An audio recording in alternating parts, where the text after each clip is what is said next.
Good morning, Florida lacrosse fans. Sorry for that little delay. Little quirk in my camera wasn't starting the broadcast, so I had to reboot it. I'll put details of the broadcast in the FLN article link instead of here to save the time. Welcome to Morning Coffee, Thursday morning, August 4th. Lee Roggenberg, your host, Florida Lacrosse News.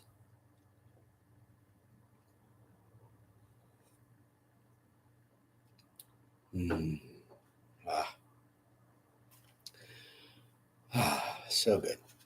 Okay, remember to subscribe to the video. Urge your dentist, your doctor, anyone you know. We certainly are always looking to expand our viewership, and this is one way you do it. Follow us on Twitter, Florida LX, Facebook, FLA, LAX, NEWS. If you are a marketing manager, business owner, sales executive, all the rest of those who would like to tap into our audience, please get in contact with us. We have multiple platforms. We work with Varsity Sports Network, Brevard Sports Network, and all the rest of the FLN properties and relationships. And it's here we are, early August already. It truly is amazing to think that school actually starts in a couple of weeks. Lord, where has the time gone? If I'm not mistaken, there's high school football exhibition games coming up this weekend. Where'd the summer go? Unreal. It's just so unreal. Anyhow, welcome to the show. An update on the U.S. national team, national development program. We had mentioned that there were 6 Florida young ladies invited out of 150. There was actually a 7th. Samantha Swanovich was also invited, but she's recovering from an injury, wasn't able to make it. So we want to make sure that Samantha gets her proper credit too on this one. Girls, just kick butt out there when you're up there. Interesting story that came out. NLL just hired a new commissioner. His name is Brett Frood. He was I believe, a lacrosse player in college at Brown, but made his name in the sports world in NASCAR. I believe he's the head of one of the leading racing teams in NASCAR. The fact that he would leave that position to become the commissioner of the National Lacrosse League, I think, is a very interesting hint at what the sports world is starting to think about this sport and where to put your resources when it comes to that. And we wish Brett the best in the new position. NLL is continuing to thrive. The box game is certainly continuing to thrive at local levels as the push to get youth to play it has now continued. I've noticed multiple youth box lacrosse programs popping up. It certainly helps your stick work, certainly helps you with your quicker decision making, all-round play.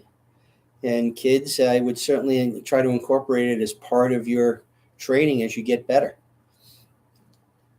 Now, also mentioning a Tampa Lacrosse report, TLR, covers the Heights Summer Box Lacrosse League in their area. The finals were yesterday. Team Dons with the 11-3 win over Team Murph. I was blown away by this. Team Dons goalie Tom Tatarian, who was, I believe, the All-American starter at St. Leo, had 27 saves on 30 shots on goal. Now, in the box game, the goalie percentages are higher than in the outdoor game. The goal is small, the pads are enormous, but 27 of 30. That's playing some goalie. I don't care. It's not great in the NHL, but it's it's still pretty darn good. So, uh, congrats, Tom, on a great game. Lucas Claude, 4 goals and 1 assist uh, for Team Dons in the championship. I haven't heard back yet on where the national box championship, the one that Orlando and Tampa played off for. Want to see what that's going to be, and hopefully, if things work out, maybe I can make my way up to that again if it's in the state of Florida. Inside Lacrosse, Ty Zanders had his article up on the latest recruiting showcase in his area, and he was full of praise for Lake Mary's Caden Harshbarger. Caden was the midfield MVP for the entire event. Congratulations, Caden. We tweeted out the information link so you can read what Ty wrote about it. And Caden's going to be open to recruiting. I guess it's September 1st. And Ty mentioned he's going to be a very busy kid, and I certainly agree with that. I've been watching Caden for a couple of years now, and I've always been impressed. USF, the men's club program, named Michael Sweeney to his staff. MSL teams out there, as I've mentioned before, you have information like this, just write up a one-page or one-paragraph press release on it. We'll put it up. More than happy to help the MCLA programs and the SELC programs. Help to publicize their programs. Sometimes I'll talk to them before the season. They'll promise me some content, and then it kind of falls off as the season goes on. Obviously, these are programs that don't necessarily have the full support of the schools when it comes to their information releases and things like that. But, remember, if you're out there and you're listening, even if it's just one paragraph, even if it's just something you posted and you want to send a link to it, please do so. We will always publish those.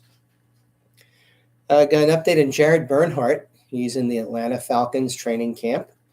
There was a clip that was sent out yesterday. We retweeted it about a catch he made on a lengthy pass on the sideline in the camp.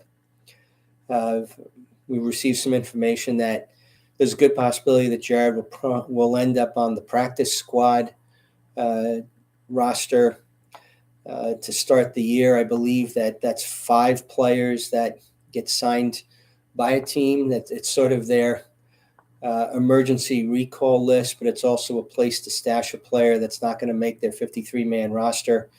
And hopefully they can sort of be able to continue to work with them. And in Jared's case, he's making a position change from quarterback to wide receiver.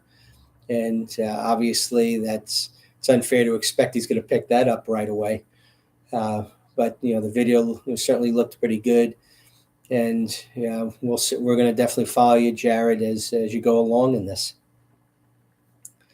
PLL is going to be in Denver this weekend, Peter Barton Stadium, University of Denver. I certainly don't expect any empty seats for that one. On Friday, the Cannons and the Redwoods are going to be playing 9 p.m. prime time, I believe, on ESPN, the regular channel. So that should get some great ratings. Saturday, 2 p.m., Chaos and Chrome, 4:30 Water Dogs and Atlas, and 7 o'clock Archers and Whipsnakes. I believe all 3 of those will be on ESPN Plus, so no broadcast, network broadcast on those. If I'm not mistaken, the NFL Hall of Fame weekend is this coming weekend, and that's probably why the Saturday is not going to necessarily host lacrosse.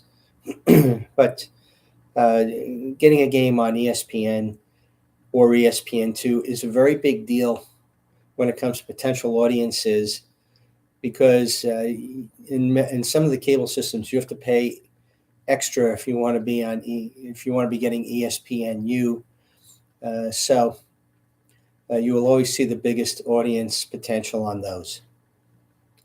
Stat leaders. I took a look at the stat leaders in PLO so far this year. Lyle Thompson leads the league with 30 points. Will Manny second with 27. Jeff T third with 28. Faceoffs, Trevor Baptiste is at 70% for the year. Joe Nardella is at 67. And Connor Farrell's at 57. Goalie stats leading the way. Kyle Bernlohr with 58%. Jack Concannon, 57. J.D. Colarusso is 54%. Athletes Unlimited is going to be playing today. Team Colson versus Team Apuzzo at 6:30. Tyler Moreno versus Team Moreno versus Team Johansson, probably about a 9 o'clock start. I think those are also ESPN 2 broadcasts. So I think you'll be able to catch on that.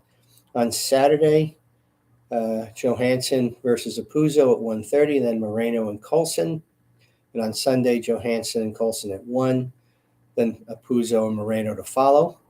I believe those are probably ESPN Plus broadcasts. But again, if you're looking for a lacrosse game today through Sunday, you're going to be able to find it. It's going to be anything you want to pick is just great stuff. And try to catch one of the games if you can.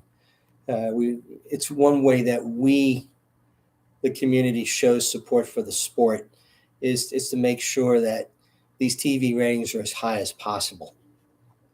Okay. I did promise a little bit more in Jimmy Calder's book and teaching guide. I promised to spend a little bit more time over the weekend on that. Just wasn't able to get to it. Jimmy, sorry about that. We'll catch up on Tuesday. So it looks like that's pretty much it. I'm sorry. Ponte Vedra Recorder, the online newspaper up north, has a story on the Nice lacrosse camp. We'll post a link to it later today.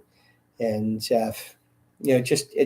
it's great because it's easy for these online media sources to just kind of throw their stories in for the high school season and then sort of forget about it until the next high school season. And when you see these in your local media, please let us know through report media coverage. And also, it's just, don't rely on me personally to happen to pick them all up. That's just not realistic. But the fact that the sport is continuing to get coverage in the off season is such an important thing in order to keep the interest growing throughout the sport. So please, again, let us know. Okay.